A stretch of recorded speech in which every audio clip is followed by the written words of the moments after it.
bem-vindos ao Grupo Marcos, eu sou o Carlos Luiz. Oi, gente, eu sou a Vitória. Hoje, encontro 6, módulo Reencarnação, perda da simplicidade e do culto interior. A gente está dividindo de maneira didática, né, em períodos aí de 500 anos. Então, nós estudamos o período dos primeiros séculos, vamos colocar assim, onde houve uma predominância do projeto do Cristo, né? A maioria de seus seguidores, de fato, se tornaram pessoas caracterizadas pela abnegação e pelo devotamento, né? A gente já mostrou no encontro 4 que essas são as duas virtudes necessárias para a nossa evolução, definidas pelo Espírito da Verdade. Pouco a pouco foi ganhando força o projeto do anticristo, que se caracteriza, né, pegando aí a definição da questão 800 de O Livro dos Espíritos, pela indiferença e pelo apego aos bens materiais. Por que a gente está trabalhando isso? Nós estamos trabalhando reencarnação, nós estamos trabalhando as minhas tendências e as suas tendências. Nós vivemos esse processo. Então, a nossa paisagem emocional, ela é composta das definições íntimas que a gente tomou nesses períodos, em várias existências, né? A gente está trabalhando aqui a ideia do conjunto, do que predomina emocionalmente em você e em mim. Porque a grande questão não é eu fui o personagem histórico tal, ou eu fiz isso, ou fiz aquilo. Ok, é legal. Mas o que realmente importa é que tendência emocional você desenvolveu em você. E aqui a gente vai estudar algo muito sério e algo que a gente vai falar do ano 400, 500, 600, 700, 800 e tal, mas não estamos falando do passado, estamos falando de algo que hoje eu vou dar exemplos e está presente no ano de 2017, inclusive no movimento espírita, né? Eu vou falar mais do brasileiro, que é o que eu conheço, tá certo? Né? Que é o que eu convivo ao longo aí de alguns anos, mais de 20 anos. Vamos lá. Então, é entender que nós não estamos simplesmente, o que já seria legal, mas não estamos simplesmente falando de história. Estamos falando de realidades emocionais extremamente atuais. Vamos lá. Vou pegar aqui como base, além desses conceitos, aprendidos do Livro dos Espíritos e do Evangelho segundo o Espiritismo, devotamento e abnegação do lado, indiferença e apego aos bens materiais do outro, para analisar o início do fortalecimento do projeto do anticristo. E aí não vamos ser superficiais ao ponto de achar que anticristo é o outro ou é simplesmente um grupo satânico. Não. Esse Satanás vive dentro da gente, né? Ou viveu. Aí cada um é que faz a sua definição. E como é que esse Satanás, esse ser satânico se manifesta? Vamos aqui às palavras de Emmanuel. Talvez você diga, essa linguagem é forte. Mas é a linguagem do Cristo e dos profetas. Então não tem uma melhor para descrever a nossa evolução, tá certo? Eu fico aí com Jesus, os apóstolos e os profetas. Vamos lá. Quais são os pontos em que começou o projeto do anticristo se fortalecer? Emmanuel pontua 3 datas. São símbolos, são definições. São 3 concílios. O concílio de Nicéia, Constantinopla, Éfeso, na verdade são 4, né? E da Calcedônia. E aí o Emmanuel já começa a dar a pista aqui. Não eram assembleias que imitassem as reuniões simples e humildes da Galileia. Então aí a gente já começa a ver nesse período como é que essa dicotomia começa a se construir. De um lado a simplicidade cristã, do outro a pompa, no caso romana, católico-romana. Mas não é exclusivo, né? Porque essa pompa que se exterioriza, na verdade, é a pompa excessiva dos corações, tá certo? vamos agora entender o que é que aconteceu. Quais são as discussões desse período? Primeiro, Jesus e Deus é a mesma coisa? Talvez você não tenha entendido, mas tem uma sutileza aí por trás. Porque se a igreja é representante do Cristo e o Cristo é o enviado de Deus, isso dá um nível de poder. Mas se o Cristo é o próprio Deus, numa aberração interpretativa, a igreja é representante do próprio Deus, então ela não pode ser questionada. Olha que sutileza aí nessas discussões. Né? Então, se eu estou interessado em um projeto de apego e de poder e de mando, é mais interessante para mim que o representante máximo da minha igreja seja o próprio Criador do universo, porque aí não tem discussão, não, foi Deus que disse. Vai discutir com Deus? Então não é uma discussão simples, não é uma discussão de opinião, é uma discussão de poder, é uma discussão de imposição, de buscar teoricamente definir uma autoridade que pode impor. Outra discussão ligada a essa, né, é a história da Trindade, né? O que Trindade é essa? Como é que essa Trindade se define? Não há nenhum problema em falar de Trindade, de três. Os celtas também falavam do número 3. A questão é como é que eu interpreto e como é que eu uso isso. Né? Estamos falando de uma compreensão cósmica ou estamos falando de uma compreensão que vai justificar a minha maldade? No fundo é isso. Né? Aí é que está toda a história. Eu posso definir muitas coisas como Trindade, não há problema nenhum. O Livro dos Espíritos faz isso. Né? Você quer falar de uma Trindade universal? Ok, vamos falar. Matéria, espírito e, acima de tudo, Deus. Está errado? Não. Mas quando eu defino uma Trindade para me dar autoridade de impor o que eu quero ao outro, e aí a coisa fica estranha. Então a interpretação é um nó, porque primeiro eu digo que Cristo é Deus, depois eu digo que existe o Pai, o Filho e o Espírito Santo, e fica uma coisa bem confusa, né? É confuso mesmo, porque a lógica aí não é uma lógica da razão, da compreensão, é um objetivo de dominação. Em Éfeso, no ano de 431, a coisa já fica mais feia, porque toda aquela discussão de ideias se torna um dogmatismo, né? Porque ele já declara que é ilegal para qualquer ser humano falar, escrever qualquer coisa que seja diferente do que foi estabelecido pelos concílios. Né? Qualquer fé diferente vai ser considerado como um rival do Espírito Santo. Então, olha como a coisa foi evoluindo, o projeto do anticristo foi ganhando corpo. Então, no ano 500, o projeto do anticristo está estabelecido. Características, vou deixar o Emmanuel falar. O livro A Caminho da Luz, né, no item que ele vai falar dos primórdios do catolicismo, depois ele vai falar da Igreja Romana. O último parágrafo ele diz o seguinte: as autoridades eclesiásticas compreenderam que é preciso fanatizar o povo. Por quê? Projeto do poder. Impondo-lhe suas ideias e suas concepções, e longe de educarem a alma das massas na sublime lição do Nazareno, entraram em acordo com a sua preferência pelas solenidades exteriores, pelo culto fácil do mundo externo, tão do gosto dos antigos romanos, pouco inclinados às indagações transcendentes. E aí aqui a gente vai entender algo muito importante, que há aí uma oposição de projeto.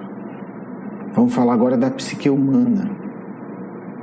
Ou você volta sua atenção para o culto externo, ou você volta sua atenção para o culto interno. Todos os grandes sábios da humanidade, pelo menos que eu tenho notícia, defenderam sempre a simplicidade. Porque Porque não é a simplicidade, não é ser simplório, não é ser tosco, não. Mas é a simplicidade de vida que nos possibilita ver a riqueza do universo. E aí a gente mata a questão. Eu vou ser tosco, vou ser limitado, vou ser broco. Não. Eu vou ser simples para ter um poder de penetração em que eu vou poder me deslumbrar com a grandeza da criação divina. Essa é a questão. Esse é o simples que Jesus fala. É o que se prepara psiquicamente para ver a riqueza do Pai. À medida em que eu carrego nas solenidades exteriores, eu perco a capacidade psíquica, porque eu fico preso naquela abundância artificial, e eu perco a capacidade psíquica de me conectar com a abundância universal. Então, não há como servir aí a dois senhores. Ok, e aí começa o projeto de poder. Continua Emmanuel. A Igreja de Roma, que antes da criação oficial do papado considerava-se a eleita de Jesus, arvora-se detentora das ordenações de Pedro. Não perdeu a oportunidade de firmar sua injustificável primazia. Quer dizer, então a gente tem uma igreja que ela começa a se dizer assim, não, eu sou melhor do que a igreja, como diz a mãe, de Antioquia, eu sou melhor que a igreja de Alexandria, eu sou melhor do que todos os outros núcleos do cristianismo. Então observe que é um projeto de poder. Resumidamente, começa a se fazer amizades políticas, e aí vou concluir com 3 linhas de Emmanuel que diz o seguinte: é assim que aparecem novos dogmas, novas modalidades doutrinárias, o culto dos ídolos nas igrejas, as espetaculosas festas do culto externo, copiados quase todos de costumes da Roma, palavra de Emmanuel, anticristã. Então nós de fato estamos aqui questionando qual é o nosso projeto. Se é o projeto cristão ou anticristão. Como é que isso está presente hoje em seu coração? Você vive para as questões externas ou você cultiva uma vida de simplicidade verdadeira? E aí o mais importante, você tem uma vida de culto externo ou de culto íntimo? E a gente começa a ficar preocupado porque, assim, hoje nós estamos vivendo exatamente isso no movimento espírita. Nós começamos a desviar o nosso olhar para o culto externo. E isso é preocupante. À medida em que a gente caminha para isso, a gente esquece do Cristo. Antes de chegar no movimento espírita, eu vou mostrar agora a força do projeto do Cristo, porque o Cristo não está assistindo tudo isso à toa. Ele está vendo, estão sabotando o projeto que o Pai quer que eu implante na Terra. Então, ele vai enviar grupos imensos de espíritos para cultivar o projeto cristão. Nós estamos de um lado. Emmanuel fala isso. A Idade Medieval, capítulo 17, os mensageiros de Jesus. Olha que interessante. Então está havendo um projeto político romano anticristão que está impondo o culto externo, está impondo a indiferença ao Cristo, está impondo o apego aos bens materiais, a beleza material excessiva. E o Cristo diz, não, calma lá, tudo bem, livre-arbítrio, mas eu não vou, é minha interpretação, gente, óbvio, eu não vou abrir mão do meu projeto e nem vou deixar desamparado aqueles que querem me seguir, tá certo? E aí o Emmanuel, palavras de Emmanuel, todavia, nesse pantanal de ambições, floresciam igualmente os lírios da misericórdia de Jesus, em sublimadas realizações de sacrifício e bondade, espíritos heróicos e missionários, cujo a maioria não se incorporou aos nomes da galeria histórica terrestre. É que ele está dizendo, não foi gente famosa, não foi gente que ficou conhecida, porque dos que ficaram conhecidos, são poucos realmente muito evoluídos. Por quê? Porque a maioria não estava interessada nisso. Aqueles que têm o culto íntimo do Cristo não têm necessidade de fama. Entendeu? Falei para você. Se você tem necessidade de fama, é porque o seu culto íntimo em relação ao Cristo está deficitário, né? Você está com anemia espiritual. Necessidade de fama é anemia espiritual. A sua alimentação espiritual não está adequada, né? Então esses espíritos, eles têm um culto íntimo. A busca deles é o Cristo. Então não estão, na verdade, eu vou até lhe dizer, a maioria, 99,9%, não quer ser famoso, não quer glória, não quer se destacar. E é quando a gente lê a história de Agostinho ou de Santo Agostinho, que é o guia espiritual do Bezerra de Menezes, ele chora quando ele é declarado bispo. Ele não queria nada daquilo, ele queria uma vida simples em busca do Cristo. Então é um sacrifício gigantesco. Eles não querem, porque eles se alimentam do culto íntimo. E fama e sucesso é uma distração péssima para quem quer cultivar o Cristo no coração. Não é legal. Então o que acontece? A maioria ninguém sabe nem o nome. E aí ele fala, continua Emmanuel, exercer a função de novos sacerdotes da ideia sagrada do cristianismo. Agora o Emmanuel vai entrar num conceito que a gente só entende um pouquinho hoje. Conservando-lhe o fogo divino para as futuras gerações do planeta. Kardec vai tratar de um conceito chamado atmosfera espiritual. Esses espíritos, eles vão manter um ambiente energético, psíquico no mundo físico para que a ideia cristã não perca força. É o que hoje, um outro conceito também bem interessante, vai chamar de campo morfogenético, né? O Sheldrake é um estudioso que vai trabalhar isso, né? Em essência é a mesma coisa. Esses espíritos, eles vão manter à custa do sacrifício e da abnegação a ideia cristã no mundo. Aí o Emmanuel vai dar uma dica. Então a maioria, nós não sabemos quem é, não tem nome. Só vai conhecer quem tiver acesso aos arquivos espirituais. Se você tiver, meu irmãozinho, vem aqui contar. Ou se eu tiver desencarnado e não tiver acesso, se você tiver, por favor, vamos tomar um café, porque eu quero saber. Ninguém sabe na Terra, desconhecido. Como é que chama? Ninguém sabe. Lá na frente o Emmanuel nesse texto vai dizer: desses exércitos de abnegados que se organizaram com Jesus e por Jesus. Então Emmanuel opõe claramente, tem o projeto do anticristo da igreja, da fama, da discussão dogmática, da trindade, do corpo de Jesus e etc, etc. Jesus é Deus, não é Deus, essa confusão toda, com interesses de vaidade. E tem esses desconhecidos que se organizam com Jesus, olha que palavra interessante, e por Jesus, quer dizer, ali vive o Cristo, e eles estão ali em função do Cristo. No seio da igreja. Então, quando a gente faz críticas institucionais, seja ao catolicismo, seja ao movimento espírita, seja a protestante, seja a judeus, é entender o seguinte: há um quadro geral, mas há sempre milhares de exceções nobres.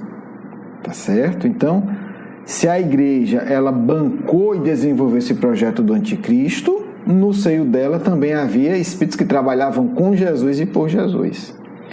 Somos levados a destacar, quer dizer, há outros grupos, mas o Emmanuel vai destacar os missionários beneditinos, cujo esforço amoroso e paciente conduziu grande número de coletividade dos povos considerados bárbaros, principalmente os germanos, para o seio generoso das ideias do cristianismo. Quem são os beneditinos? E aí, só para a gente entender, e gente, tudo isso é para a gente entender as forças psíquicas que existem em nós. Bem, Bento viveu entre 480 e 543, São Bento Paulo católico, e ele ensinava o quê? Pobreza, simplicidade, castidade, enquanto, né, Roma e o catolicismo oficial, né, por baixo dos panos, Roma não por baixo dos panos desenvolvia a promiscuidade sexual, obediência, oração e trabalho. Esses espíritos, eles hospedavam os peregrinos, porque naquela época o peregrino podia morrer, e prestavam assistência aos pobres e promoviam o ensino. Então, do lado do mosteiro havia sempre o quê? Um local de acolhimento aos peregrinos, uma escola, né? Para ensinar as pessoas. E, por conta disso, eles foram os grandes centros culturais da Idade Média, com as grandes bibliotecas. Lema que o Bento fundou a ordem: reza e trabalha. Simples assim. Não briga, não complica, não discute, não vem com essa conversa, né? De fulano foi a encarnação do Beltrano aqui, meu filho. Reza e trabalha, não vai polemizar. Nada de discussão inútil em nossa ordem. Reza e trabalha. E mais, até hoje, a tradição, né, beneditina valoriza em profundidade o silêncio. Muito parecido com os essênios, muito parecido. Trabalho abnegado, silêncio, benefício dos outros e oração. Parece muito com os essênios. É a dica que eu dou, pelo menos os essênios liderados por Bezerra de Menezes, Lisandro e Marcos Eurípides Barçanufo. Muito parecido, gente, muito parecido. Até hoje os beneditinos cultivam o silêncio, fazem retiros de silêncio, como uma forma de crescimento espiritual, né? Acordam, olha que bonito, acordam antes do sol nascer para meditar e só dormem depois que o sol se põe. Então é uma vida de muita atividade, muito estudo, muita oração e falam muito pouco. Polêmica zero. Nós precisamos aprender com os verdadeiros cristãos. À medida em que a gente olha para a gente e vê que a gente tem uma vida mais parecida com o anticristo, polêmicas, suntuosidades, preocupações sociais excessivas, e a gente trabalha pouco em benefício dos pobres, e a gente ora pouco, e a gente não tem silêncio em nossas vidas, vamos nos preocupar. Por quê? Porque talvez nós estejamos repetindo as nossas vidas de anticristo. Talvez, é provável, eu me incluo no grupo, nós estávamos lá no grupo do anticristo, nas polêmicas inúteis, nas questões malucas, na briga de poder, no sensualismo, no culto externo, na ganância. E agora, simbolicamente falando, nós somos mais uma vez convidados pelo Cristo, está no grupo dos beneditinos. Simplicidade, trabalho, obediência, castidade. Castidade não é abstinência sexual, é conduta sexual elevada no coração, tendo ou não relação sexual. Silêncio interior. Então, temos aí esses dois grupos se repetindo dentro do movimento espírita. Sabe por quê? Porque não é dentro do movimento espírita, é dentro de nós. Quem está ganhando essa batalha? Nós optamos por um estilo de vida mais anticristo, né? Mais romano anticristão, ou mais beneditino? Porque é provável que, se você for ver suas vidas passadas, você vai se ver aqui como um sacerdote romano. Mas também você vai poder ver que você teve influências beneditinas. Pode ser que tenha tido vidas de sacerdotes e tenha ido depois para os beneditinos dar trabalho para esses irmãos. Eu talvez tenha feito isso, é bem provável. Mas lá, mesmo dando trabalho, a gente aprendeu alguma coisa. Então nós não saímos desse período sem influências beneditinas, cristãs verdadeiras, e sem influências falsas, romanas, anticristãs. Ninguém passou por isso sem receber um pouco de cada. Como nós estamos hoje? E aí eu vou dar aqui alguns indicadores para cada um fazer sua autoanálise.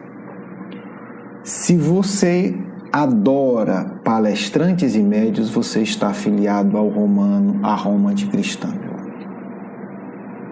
Porque são essas adorações que nós desenvolvemos no passado. Se você tem uma vida simples, respeita e valoriza o trabalho do outro, mas o seu vínculo principal é com o Cristo, você está alimentando a sua dimensão beneditina. Primeira questão. Porque enquanto um grupo é cheio de santos, imagens e adoração e ritual e etc., e congressos luxuosos, o outro se reúne, o outro se confraterniza, mas predomina a simplicidade e a adoração do Cristo. Então, quando a gente vê, e aí desculpe falar, os túmulos são muito simbólicos, né? Acho que os túmulos são muito simbólicos. E a gente vê com preocupação, né? E é muito bonito a postura de certos espíritas também. Leon Denis desencarna. Assim, eu tive a felicidade de escutar essa história na casa do Leon Denis, recentemente que eu visitei, está preservada lá em Matão. Uma pessoa bem ligada à história dele me contou. Leon Denis também, mas é outro exemplo. Caibá Schutel. Estava em Matão, né, terra do Caibá Schutel. O Caibá Schutel tinha dinheiro, tinha uma vida extremamente simples, mas tinha dinheiro, né? Com muita dificuldade, não era uma coisa que sobrava, mas ele criou uma gráfica espírita, ele, enfim. E aí ele levava leprosos para a casa dele para cuidar, tinha lá vários quartos de leprosos, ele levava obsidiados loucos para cuidar na casa dele. Ele tinha uma atividade de divulgação espírita muito intensa. Foi ele o grande defensor do espiritismo no Brasil em relação aos ataques de outras religiões, não tem a menor dúvida disso. Foi ele que deu a cara a tapa nessas polêmicas. E aí ele desencarna, e era uma figura querida, né, entre os espíritas e obviamente odiada entre os opositores do espiritismo. E começa a ser uma discussão como fazer o enterro, aquela coisa, né? Como é que faz? E o túmulo, vamos botar uma coisa bonita... e etc, como é que vai ser o enterro, porque ele merece, porque normalmente o nosso espírito anticristão acha que respeito é luxo, é pompa, mostrar respeito a alguém que a gente ama é o luxo, é a pompa, porque a gente ainda tem muito do anticristo dentro da gente. Nessa sala que eu estava, esse amigo, esse conhecido diz... Caibá chega, se comunica por um médium que era muito amigo dele, era um excelente médium, e explica o que é que ele quer. Ele diz, eu quero um enterro simples e um túmulo simples, vai ter que ser mantido simples. E aí havia uma discussão, a frase que iam colocar no túmulo, na lápide, né? Iam fazer uma coisa ali, ele disse, tudo simples. Se vocês querem colocar uma frase, eu digo. Vivi, vivo e viverei, porque eu sou imortal. E eu tive a felicidade, eu tenho essa foto, eu fui no cemitério e graças a Deus o pedido dele foi preservado, o túmulo dele é simples. Ah, mas não deve homenagear? Deve, com a simplicidade do coração. Espírito que ama o Cristo não ama pompa, não tem como, gente, não dá. É o nosso anticristo que quer acumular esses espíritos de pompas, de honras, de coisas maravilhosas, de excessos exteriores. Para um espírito superior cristão, isso é uma agressão. O túmulo de Eurípides também é mais simples ainda. É uma lápide caiada de branco. Só. Então, é importante. A pedido dele. Foi avisado, porque o Eurípides era ainda mais adorado do que o Caibá. As pessoas tinham um reconhecimento extraordinário, né? Fundou a escola mais famosa, uma das escolas mais famosas do Brasil até hoje, do ponto de vista histórico. Curou milhares e milhares de pessoas, fez milhares de partos. Então havia uma gratidão. Quantos estavam ali, a mãe dizia, olha, meu filho, você teria morrido se não fosse o Eurípides. Eurípides me curou, Eurípides fez seu parto. Então não faltaria recurso para fazer uma coisa absolutamente pomposa. E Eurípides não. O caixão é simples e o túmulo é simples, e não abriu mão disso.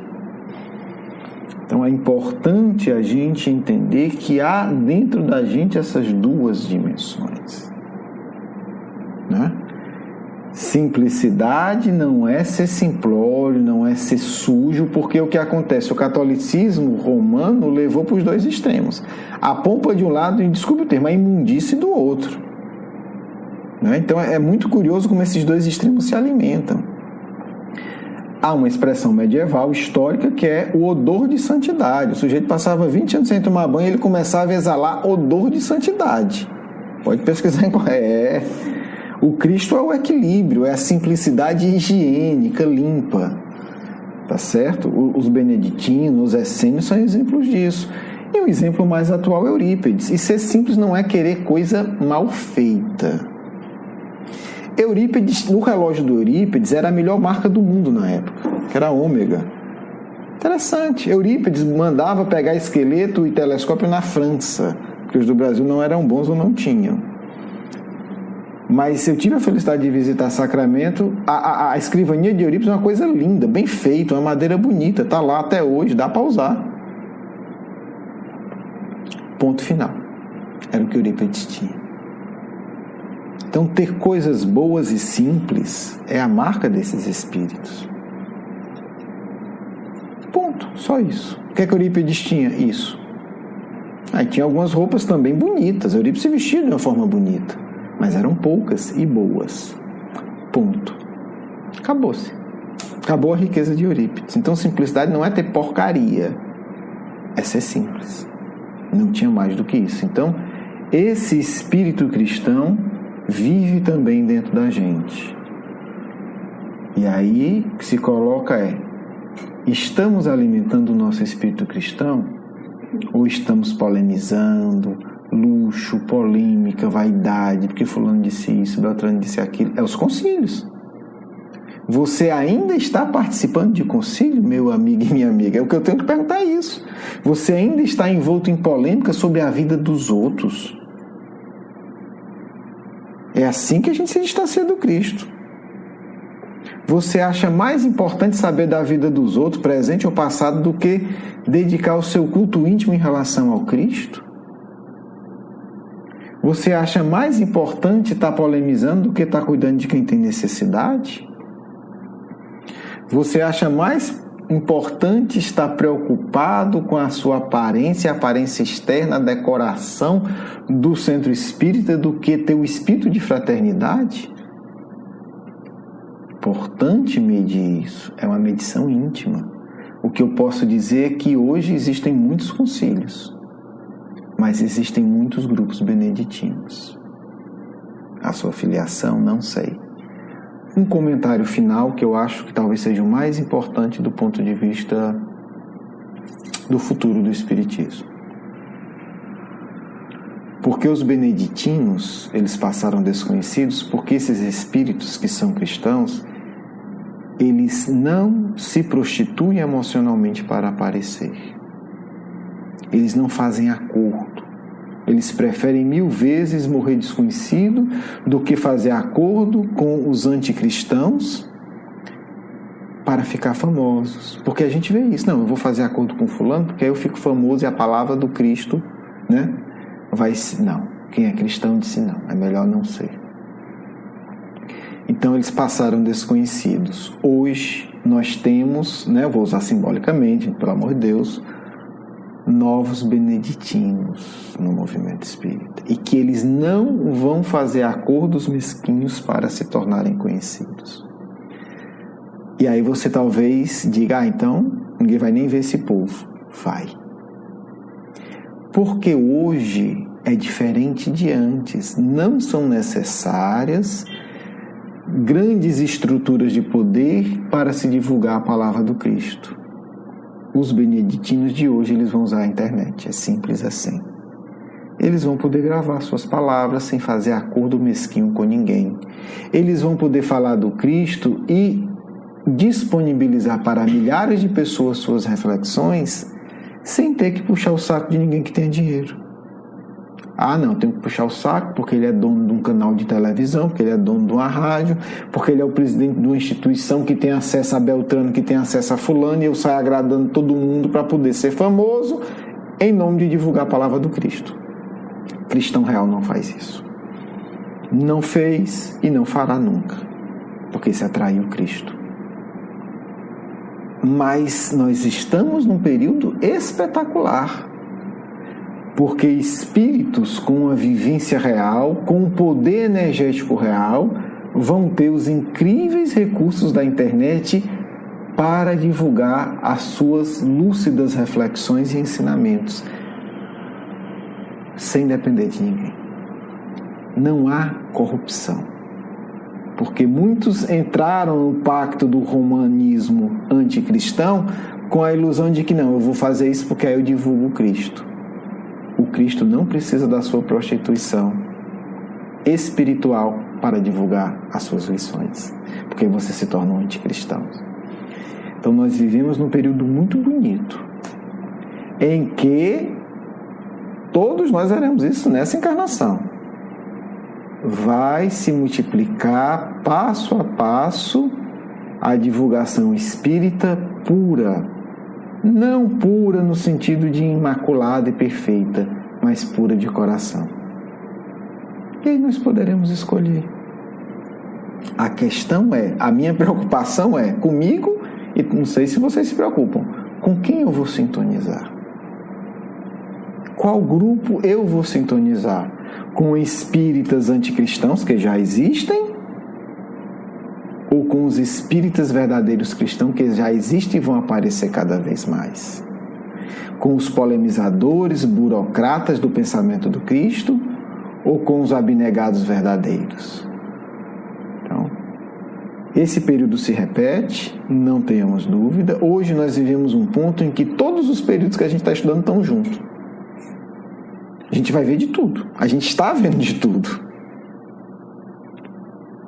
A questão não é essa. Isso é um fato. Isso está dado. A questão é com quem eu sintonizo. Eu vou me filiar a que grupo? E essa eu acho que é a questão que a gente vai passar para a nossa coordenadora espiritual para nos ajudar a fazer essa reflexão no final, né, na conclusão desse programa. Um grande abraço, sei que são reflexões difíceis, mas acredito que eu preciso, tenho certeza que eu preciso e acredito que nós, enquanto sociedade, precisamos, né? Espero que tenha ficado claro que não é interesse atacar ou elogiar ninguém, em particular, porque isso seria um comportamento anticristão, mas é despertar uma reflexão. Onde está o meu investimento? No culto íntimo do Cristo ou no culto externo das questões sociais? Um grande abraço, um grande beijo no coração. Vamos para a nossa segunda parte.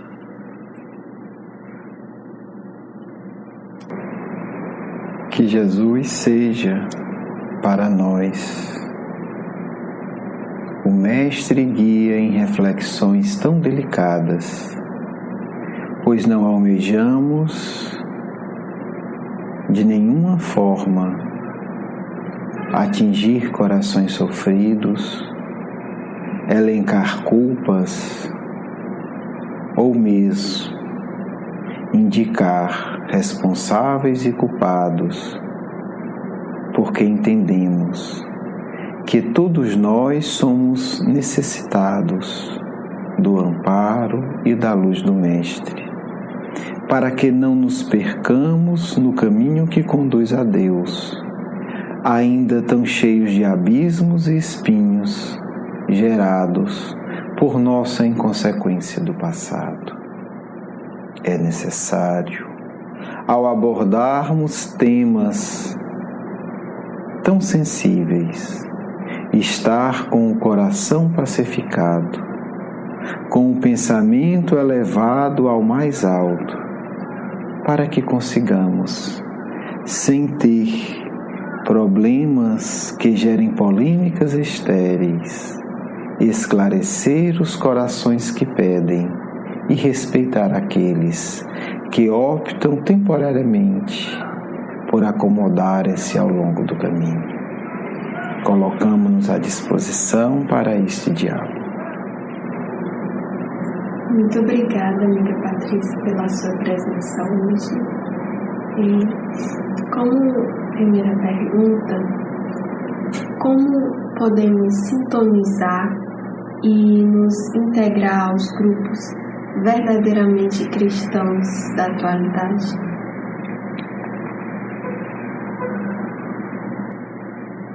A integração a esses grupos, minha filha, se dá por meio da forma que se vive.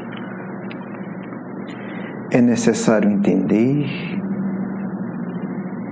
que o cultivo do Cristo interno é indispensável àqueles que buscam a própria iluminação. Buscai compreender os princípios que guiam os verdadeiros cristãos em todos os tempos e orai pedindo sabedoria para aplicar esses princípios em seu dia a dia, em cada atividade, para que a presença do Cristo se faça pouco a pouco mais forte em sua vida. Poderíamos elencar um conjunto de regras, mas seria um erro, porque não podereis ter a vida exata que tiveram os essênios, que tiveram os primeiros cristãos, pois os beneditinos já são uma adaptação dos princípios do Cristo em uma época muito específica, em que era necessário, inclusive, um certo distanciamento do núcleo do poder anticristão para que a mensagem do Cristo fosse preservada. Podemos dizer que o espírito de Bento, inspirado na fuga do Cristo ao Egito, soube ser fiel e prudente. Entendeu esse espírito inspirado pelo próprio Mestre, que não deveria confrontar os fariseus da época, porque isso seria inútil, mas que deveria ser fiel vivendo a uma distância segura do próprio Anticristo.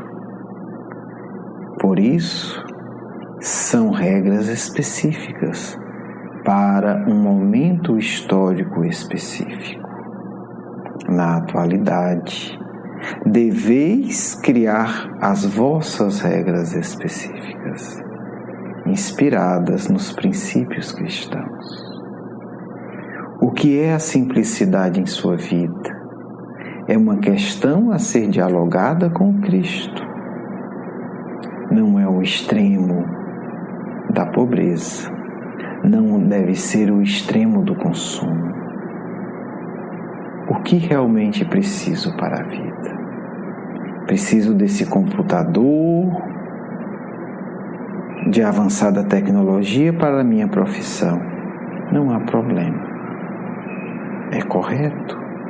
Mas talvez uma outra pessoa tenha o mesmo equipamento com o intuito apenas da exibição e da vaidade. Então ele se torna um alimento para o anticristo interior. É apenas um exemplo para que possais entender que o mesmo fato pode ser para um indivíduo uma atitude cristã e para um outro indivíduo uma atitude anticristã.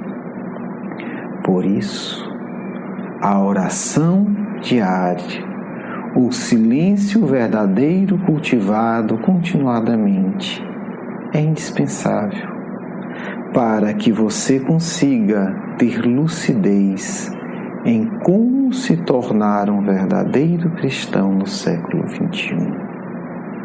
Acima de tudo, o lema de Kardec, que é o lema do Mestre, a fraternidade. Porque a caridade é a expressão da fraternidade. Como você se relaciona com as pessoas, como você se relaciona com aqueles que têm mais poder que você, como você se relaciona com aqueles que têm menos, como você se relaciona com os excluídos, como você se relaciona com os criminosos, emocionalmente falando. A sua atitude é de compaixão e acolhimento emocional ou é de uma condenação inquisitorial? A situação atual do Brasil permite essa reflexão com nitidez. Qual a sua atitude ante aqueles que se tornam os criminosos da atualidade na mídia? Como os anticristãos, você condena e absorve conforme as suas próprias paixões e interesses? Ou como cristão, você os acolhe e compreende, achando justo que eles recebam a punição da lei, mas que ao lado dela também o amparo da misericórdia? O Cristo precisa ser cultivado no íntimo. E aqueles que tiverem essa forma de viver, esta forma de educar-se, estarão preparando-se para colaborar com os cristãos reencarnados hoje no Brasil e no mundo. Aqueles que alimentam a futilidade, a depravação da emoção por meio da ganância, da inveja e da pornografia, não poderão sintonizar com Cristo, porque esses constroem com muito esforço barreiras íntimas para que a luz do Cristo não o alimente. Portanto, minha amiga, a decisão hoje não se faz em entrar em determinada ordem, em determinado grupo espírita, em determinada instituição.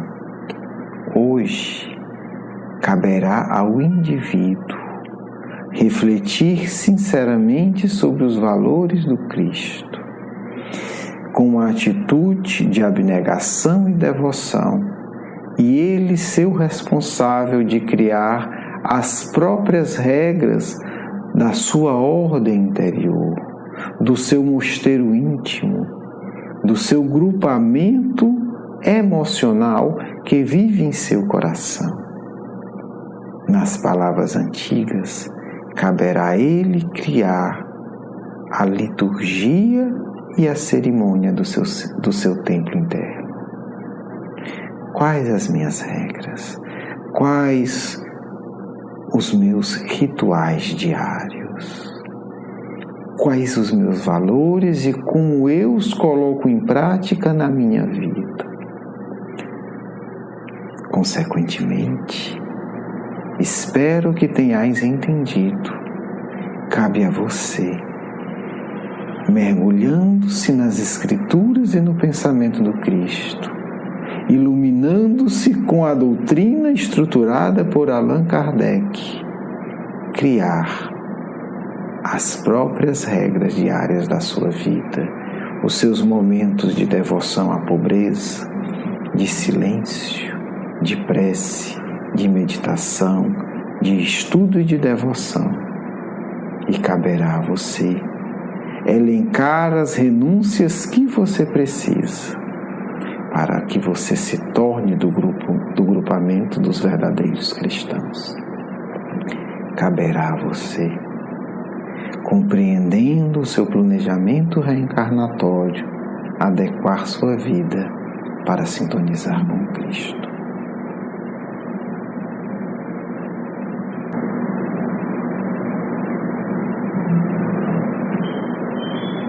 Muito obrigada pela sua resposta e agora eu deixo espaço para a mensagem de encerramento. Seria importante que cada um elencasse um conjunto de questões pessoais para auxiliar em um autoexame sincero. Valorizo mais a simplicidade da vida ou a abundância artificial dos homens? dedico mais tempo aos lazeres externos, aos filmes e músicas, ou às reflexões íntimas sobre a vida do Cristo? Aplico-me com mais empenho a entender as questões da moda e da mídia, ou a entender as palavras de Jesus? Essas questões, meus filhos e filhas, vos indicarão se estáis com uma existência que vos vinculará à Roma anticristã ou aos cristãos verdadeiros de todos os tempos. É indispensável que façais essas reflexões em vossa consciência, rogando inspiração do mais alto, porque muitos, do movimento do Consolador, serão retirados de seus postos, porque suas posturas anticristãs contaminam a obra do Mestre. Porque muitos do que se afirmam seguidores do Cristo precisarão de provações terríveis para que reconheçam a falsidade de suas afirmações. A vós é dada uma escolha: dedicar-se ao Mestre. O Cristo não precisa de agrados externos. O Cristo não necessita de elogios vazios. O Cristo não ama a falsidade social. Se quereis, meus filhos e filhas amados, vincular-se ao grupo dos que amam ao Cristo, é necessário a vossa renúncia a tudo que é tolo e fútil no mundo, a tudo que é vício psíquico, a tudo o que é hábito pernicioso, para que, encontrando espaço em vossa moradia interior, o Cristo possa habitar convosco eternamente, trazendo vida e alegria. Muita paz de vossa irmã e amiga, Patrícia. Quero agradecer o seu carinho, a sua atenção, e para conhecer mais do nosso curso Educação Espírita, um convite à juventude, do nosso programa Nova Geração e os nossos livros, por favor, visite o nosso blog grupomarcos.com.br. Você é muito bem-vindo. Um grande abraço.